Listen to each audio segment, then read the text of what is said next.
capanna, vino dopo acqua picanna. Buongiorno. Oggi mangiamo mezze penne tricolore, la cui ingredienti sono mezze penne, pomodoro, zucchina, melenzana, gamberetti e pesce spada. Passiamo alla preparazione. Se no mi pinno tutto, tutto mi pinnerò. E non mi rere l'ario, e non mi rere brutto. Se no mi pinno tutto, tutto mi pinnerò.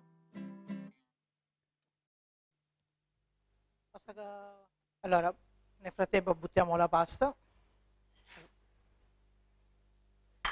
Poi andiamo a friggere le melenzane e le zucchine. Aviano sciccareddo,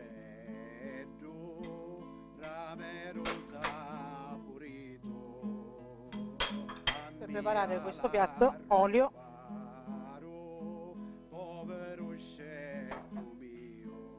un po' d'aglio,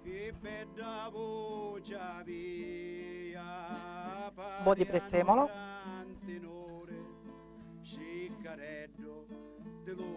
facciamo soffriggere, aggiungiamo gamberetti e il pesce spada.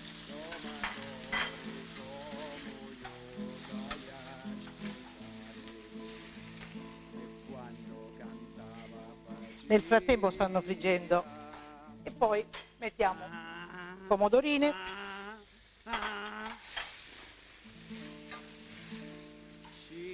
aggiungiamo del sale e del peperoncino.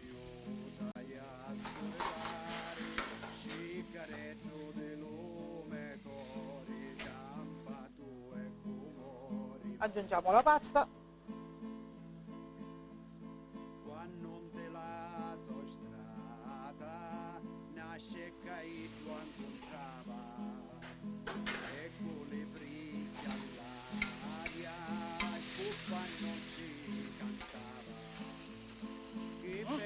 Mescoliamo,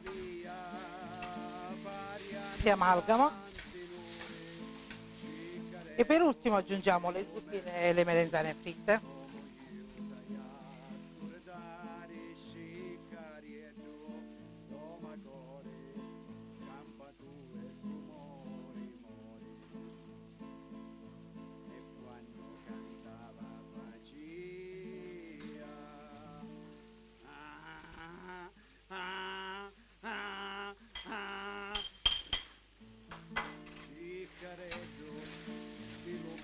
Saltiamo bene,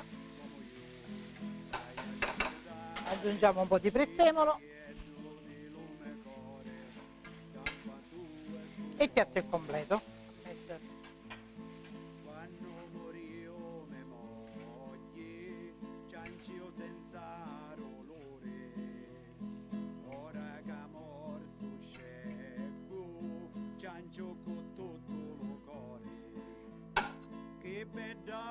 Il piatto è pronto, buon appetito!